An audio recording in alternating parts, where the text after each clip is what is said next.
The past 3 decades have seen miraculous economic growth for China. With a larger GDP, a higher investment rate, and a faster economic growth rate than the United States, it looks like it's on its way to becoming the world's top economic superpower. But one look at the hard numbers will reveal that the reality is quite the opposite. In the 1990s and early 2000s, China was enjoying a prosperous moment. It was nearly self-sufficient in food, water, and energy resources. It had a strong workforce with many more working-age adults than senior citizens, and it was gaining access to foreign markets and technology. But over time, water has become scarce, food and energy imports have been exceeding those of other nations, and the foreign markets that China once depended on have started to cut ties. The 2008 financial crisis has naturally made matters even worse, and now we know that the one-child policy has been a complete disaster too. China is about to experience the worst aging crisis in history. Over the next 30 years, it's going to lose 200 million working-age adults and gain 300 million senior citizens. So how can a nation in this much peril be on the fast track to having the world's strongest economy? Well, quite simply, it isn't. First off, there's a difference between a strong economy and a big GDP. Let's look at how GDP is measured. The most common approach is the expenditure method, which just adds up all of the spending done by the government, consumers, and businesses in a country in a given time.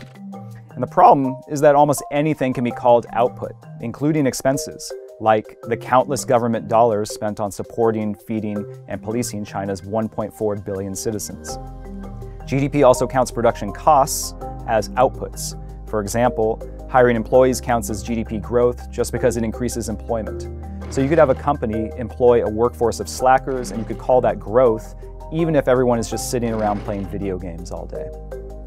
Remarkably, nearly all of China's economic growth since 2007 has stemmed from inputs, hiring more workers, spending more money. Productivity growth, which is increasing the output for every unit of input, has been almost non-existent.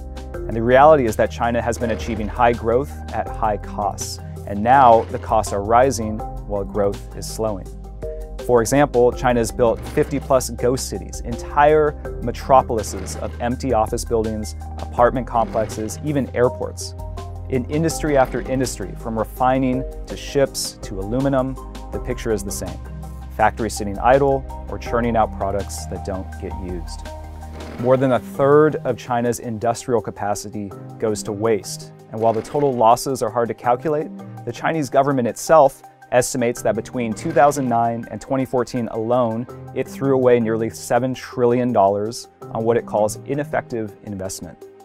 Not only that, China is also on record for having the largest, fastest growing debt ever recorded by a developing country. Now, to China's credit, it leads the world in basic manufacturing and e-commerce. It exports goods that the whole world benefits from. But the defects greatly outweigh the merits, and they're going to have a much more long-lasting impact on China's economy. So if the popular depiction of China's rise is wrong, how can we get a more accurate view of the Middle Kingdom's economy? The best approach would be to create a balance sheet for each country, where you put assets on one side of the ledger and liabilities on the other. And net wealth would be calculated by subtracting the liabilities from the assets. Now, is it possible to actually create this kind of balance sheet for an entire country? Well, the answer is yes. The World Bank and the United Nations have already gotten a head start. They've published estimates for the real wealth of nations. And these different databases come to the same result. Not only is the United States wealthier than China, that gap may be growing by trillions of dollars every single year.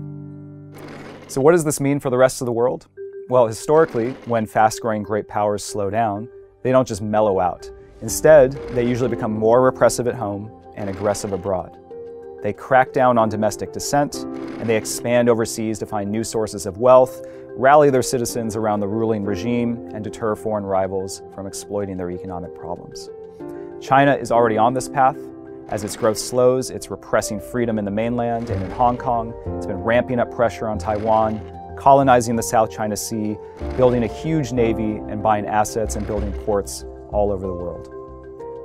These actions could be just a preview of what is to come in the years ahead as China's economy slows further. The United States needs to firmly but patiently contain China with a careful blend of deterrence, reassurance, and damage limitation. These moves won't eliminate the root causes of US-China rivalry, but they would protect U.S. interests while avoiding a slide to a cold or hot war.